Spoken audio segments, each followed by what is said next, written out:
तिल चौथ की व्रत कथा। एक साहूकार और एक साहूकारनी थे। वह धर्म पुण्य को नहीं मानते थे, इसके कारण उनके कोई बच्चा नहीं था। एक दिन साहूकारनी पड़ोसी के घर गई और उस दिन संकट चौथ का दिन था। वह पड़ोसन संकट चौथ की पूजा करके कहानी सुना रही थी। साहूकारनी ने पड़ोसन से पूछा, तुम क्या कर रही हो? तब पड़ोसन ने कहा कि आज चौथ का व्रत है, इसलिए कहानी सुन रही हूँ। तब साहूकारनी बोली, चौथ के व्रत से करने से क्या होता है? तब पड़ोसन बोली, इसे करने से अन्न धन सुहाग पुत्र सब मिलता है। साहूकारनी ने कहा, यदि मेरा गर्भ रह जाए तो मैं 1.25 सेर तिलकुट और चौथ का व्रत करूंगी। श्री गणेश की कृपा से साहूकारनी के गर्भ रह गया तो वह बोली कि मेरे लड़का हो जाए तो 2.5 सेर तिलकुट करूंगी। कुछ दिन बाद उसके लड़का हो गया तो वह बोली, हे भगवान, मेरे बेटे का विवाह हो जाएगा तो 5.25 सेर का तिलकुट करूंगी। कुछ वर्षों बाद उसके बेटे का विवाह तय हो गया और उसका बेटा विवाह करने चला गया, लेकिन उस साहूकारनी ने तिलकुट नहीं किया। इस कारण से चौथ देव क्रोधित हो गए और उन्होंने फेरों से उसके बेटे को उठाकर पीपल के पेड़ पर बिठा दिया। सभी वर को खोजने लगे पर वो नहीं मिला। हताश हो सारे लोग अपने अपने घर को लौट गए। इधर जिस लड़की से साहूकारनी के लड़के का विवाह होने वाला था, वह अपनी सहेलियों के साथ गणगौर पूजने के लिए जंगल में दूब लेने गई। तभी रास्ते में पीपल के पेड़ से आवाज आई, ओ मेरी अर्धब्याही। यह बात सुनकर जब लड़की घर आई तो वह बात धीरे धीरे सूख कर कांटा होने लगी। एक दिन लड़की की माँ ने कहा, मैं तुम्हें अच्छा खिलाती हूँ, अच्छा पहनाती हूँ, फिर भी तुम सूखती जा रही हो, ऐसा क्यों है? तब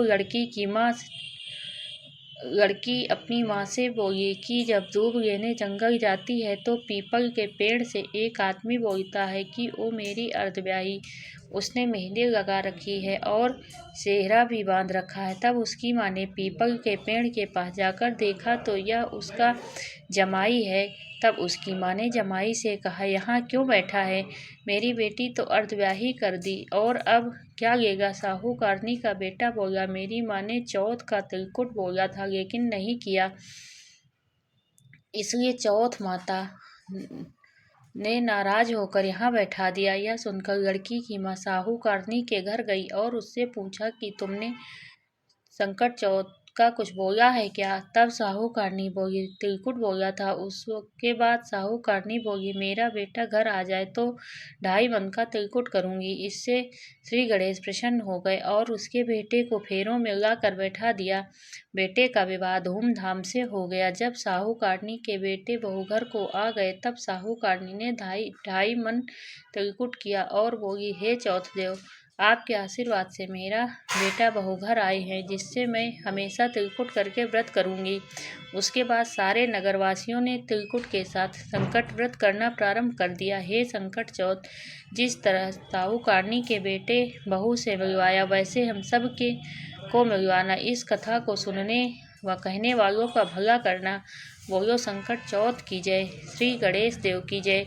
एक बार महादेव जी पार्वती सहित नर्मदा नदी के तट पर गए। वहां एक सुंदर स्थान पर पार्वती जी ने महादेव जी के साथ चौपड़ खेलने की इच्छा व्यक्त की। तब शिव जी ने कहा, हमारी हार जीत का साक्षी कौन होगा? पार्वती ने वहां की घास के तिनके बटोर कर एक पुतला बनाया और उसमें प्राण प्रतिष्ठा करके उससे कहा, बेटा, हम चौपड़ खेलना चाहते हैं, किंतु यहाँ हार जीत का साक्षी कोई नहीं, अतः खेल के अंत में तुम हमारी हार जीत के साक्षी होकर बताना कि हमसे कौन जीता कौन हारा।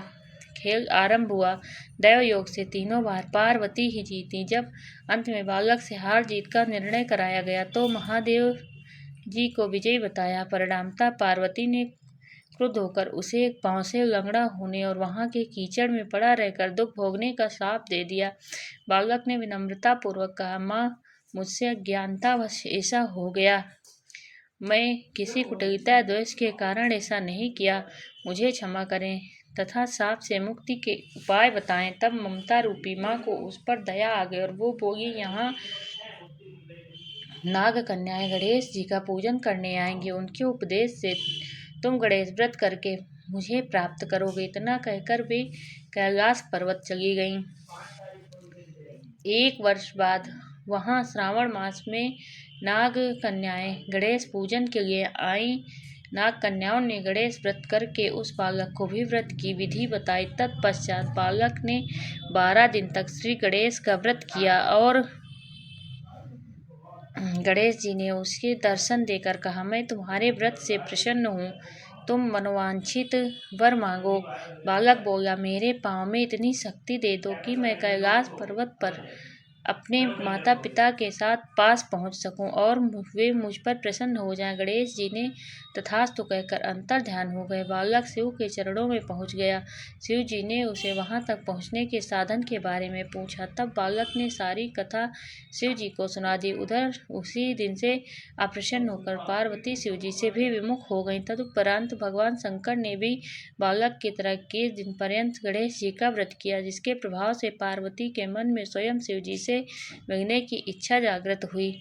वे शीघ्र ही कैलाश पर्वत आ पहुंची। वहां पहुंचकर पार्वती ने शिव से पूछा, आपने ऐसा कौन सा उपाय किया जिसके फलस्वरूप मैं आपके पास भागी भागी आ गई हूँ। शिव जी ने गणेश व्रत का इतिहास उनसे कह दिया। तब पार्वती जी ने अपने पुत्र कार्तिकेय से मिलने की इच्छा से 21 दिन पर्यंत 21 संख्या में दूर्वा पुष्प और लड्डुओं से गणेश जी का पूजन किया। 21वें दिन कार्तिकेय स्वयं पार्वती जी से मिलने आ गए। उन्होंने भी माँ के